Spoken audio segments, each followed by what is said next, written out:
I just can't let you go. Lord knows that I've tried to. You said I was the only one. No one likes being lied to. Всем привет, дорогие друзья! Вы на канале Валерия Золушка, и я рада приветствовать вас в новом мотивационном видео. Сегодня я буду наводить чистоту и порядок в ванной комнате. Также приготовим с вами ужин, и вторая часть видео будет разговорной. Всем желаю приятного просмотра!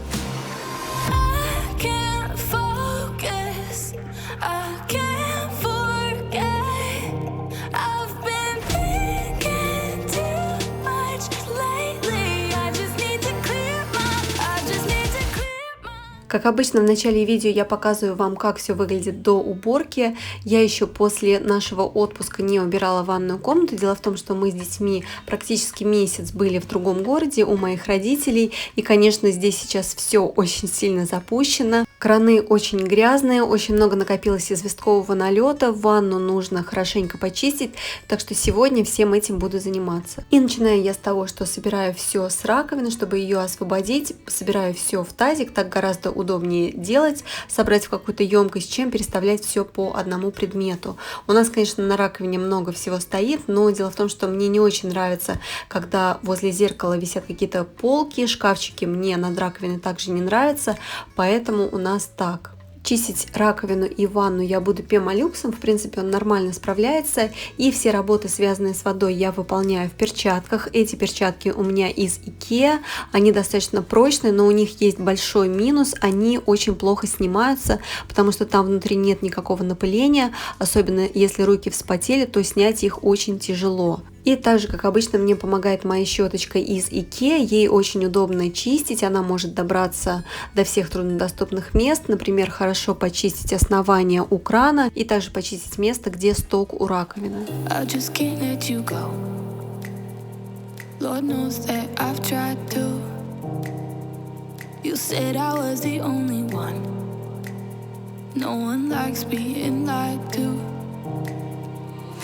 You made this mess and left me with the pieces. На краны я решила набрызгать Sealit Bang. Мне нравится, как он помогает избавиться от известкового налета. Достаточно его нанести на 5 минут, подождать, и потом все легко отходит. Единственное, он обладает таким химическим запахом не очень приятным, и у меня его осталось совсем мало, поэтому вот сколько смогла, столько набрызгала. Кстати, напишите, пожалуйста, в комментариях, как вы справляетесь с известковым налетом. Может быть, вы подскажете мне какое-то экологичное средство.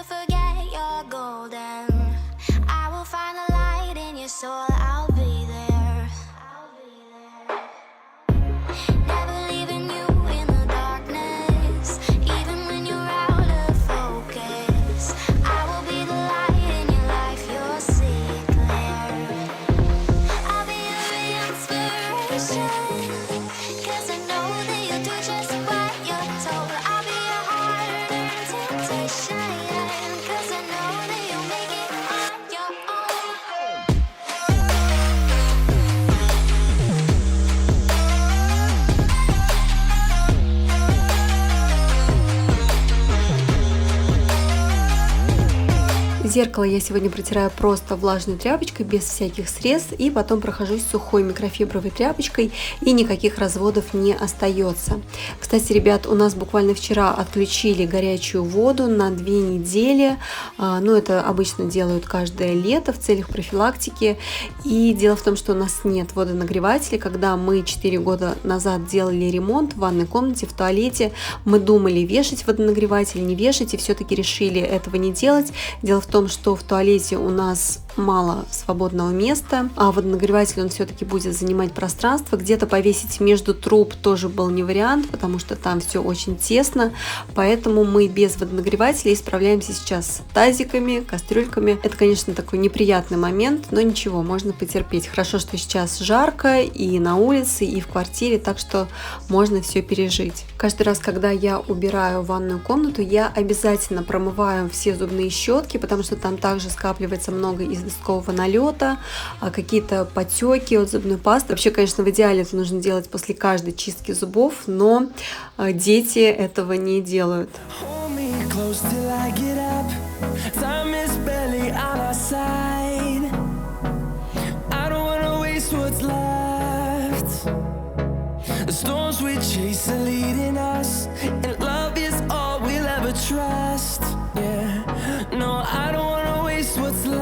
Когда мне нужно так основательно почистить ванну, я забираюсь туда целиком, с ногами. И сегодня я решила воспользоваться вашим советом. Я уже в предыдущих видео так делала, показывала вам. И вы мне говорили, что нужно надеть хотя бы какие-то сланцы, потому что идет работа с химией. И сегодня я так и сделала. И заодно помою сланцы, потому что они тоже у меня не первой свежести. И мне кажется, вот так, когда ты стоишь в ванне, гораздо удобно почистить все стенки. Они лучше очистятся, чем если ты стоишь снаружи и нагибаешься, чтобы их почистить. После Sealit Bank краны достаточно хорошо очистились, но все-таки не до конца. Может быть, из-за того, что у меня уже этого средства было мало, оно заканчивается. И кое-где я даже поскребла ногтем. Хорошо, что сейчас у меня свои ногти дополнительно покрыты гелем. Мастер мне сделала.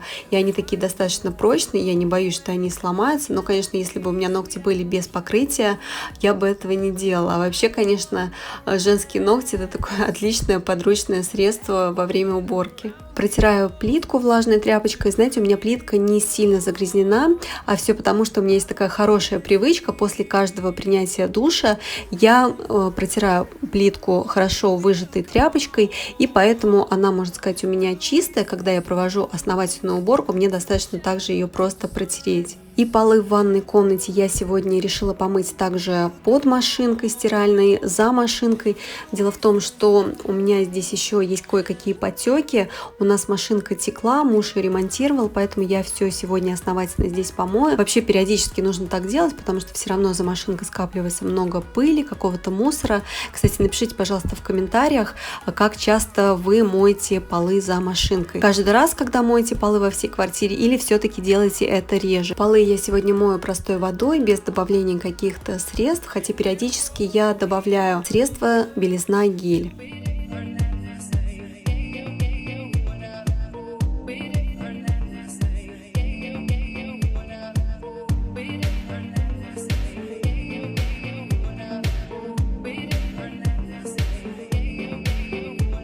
И каждый раз, когда я делаю уборку в ванной комнате, я обязательно споласкиваю под водой детские подставки для ног. Из IKEA, может быть, издалека смотрится, что они и так чистые, но на самом деле очень много на них скапливается какого-то мусора, волос, особенно внизу у основания на резинке. И сейчас я протираю со всех сторон тумбу под раковину, потому что тут тоже есть какие-то потеки. Очень нравится мне эта наша тумба. Мы ее покупали в Leroy Merlin, и мне нравится, как она подходит к плитке. Плитка — это, кстати, тоже из Leroy Merlin. Вообще мне нравится, когда ванная и туалет выдержаны в таких спокойных, нейтральных тонах. В туалете у нас тоже аналогичная плитка. Меняю полотенца на чистые. Кстати, те, которые я сняла, нам нужно уже заменить. И муж, когда ездил в IKEA, как раз купил для лица, для рук там полотенца.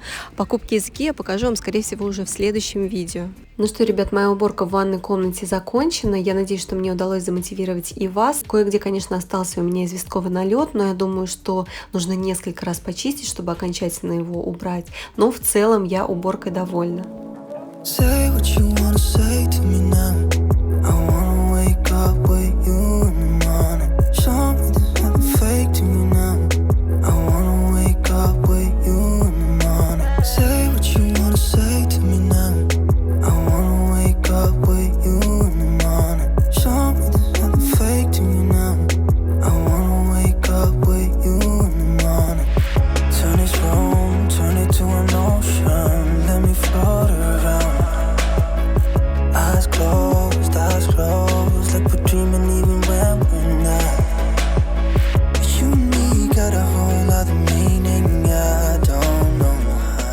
Я сегодня готовлю сырники, у нас уже вечер, 6:30 вечера. В общем, на ужин решила приготовить сырники. В жару вообще есть не хочется, и сделала их с изюмом. В принципе, дети их нормально едят, так что такой у нас будет легкий ужин.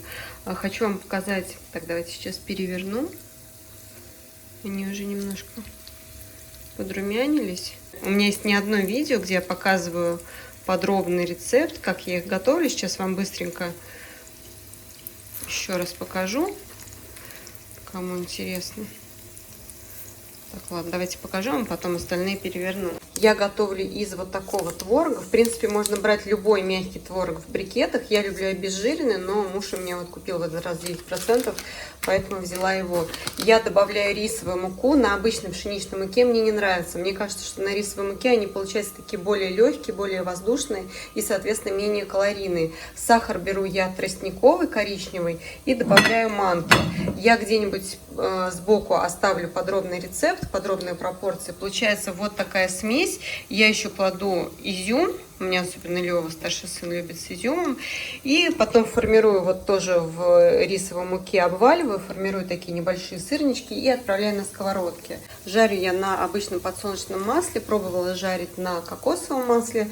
Тоже неплохо. Но у меня муж и дети больше привыкли к обычному подсолнечному маслу, поэтому беру его. Вот. Но на кокосовом масле, конечно, тоже полезнее. Так что, кто любит сырники, попробуйте такой рецепт на рисовой муке. Получается очень вкусно. И еще в комментариях меня спрашивали про прикорм малышу. Смотрите, я ему начала варить вот такой супик. Просто крупно режу картофель молодой и кабачки крупно порезала. Потом я беру вот эти крупные кусочки, вылавливаю, добавляю немного воды и перетираю блендером. И получается вот такая кашица. Она такая, знаете, как похожа на очень нежное картофельное пюре. И даю малышу. И потом постепенно, буквально через несколько дней, я еще в этот супик стану добавлять морковку. Тоже крупно ее буду резать. Варю я этот супик буквально минут 15, максимум 20. Вот. Очень быстро, каждый день я его варю, чтобы он был свежий, и мне кажется, что это лучше, чем покупные банки. Прикорм я всем детям начинаю вводить только в 6 месяцев, то есть до 6 месяцев у меня дети питаются исключительно грудным молоком. Прикорм я малышу начала вводить еще когда мы были в Ульяновске, мне как-то там не с руки было готовить, поэтому я там покупала баночки, кабачок, брокколи, цветная капуста, а вот сейчас мы уже сюда вернулись, и я ему стала готовить вот такие пюрешки.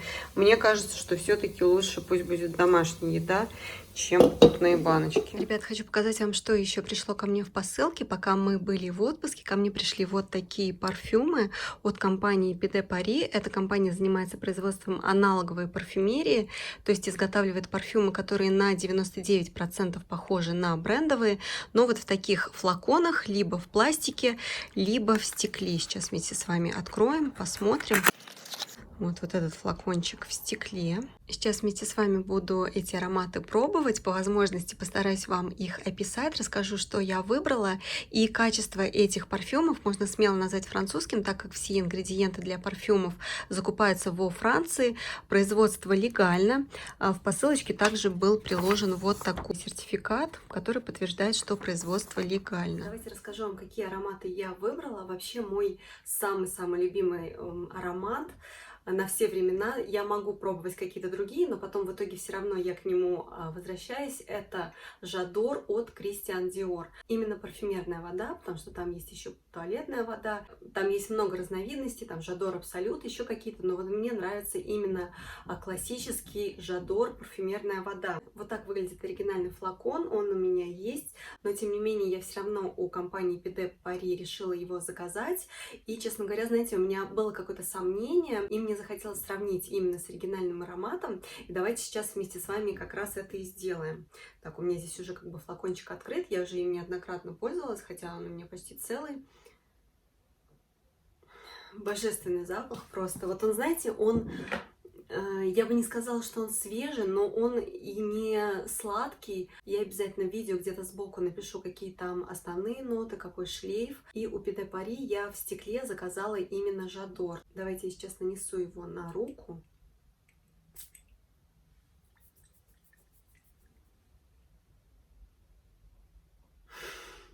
Я не вижу разницы, вот честно.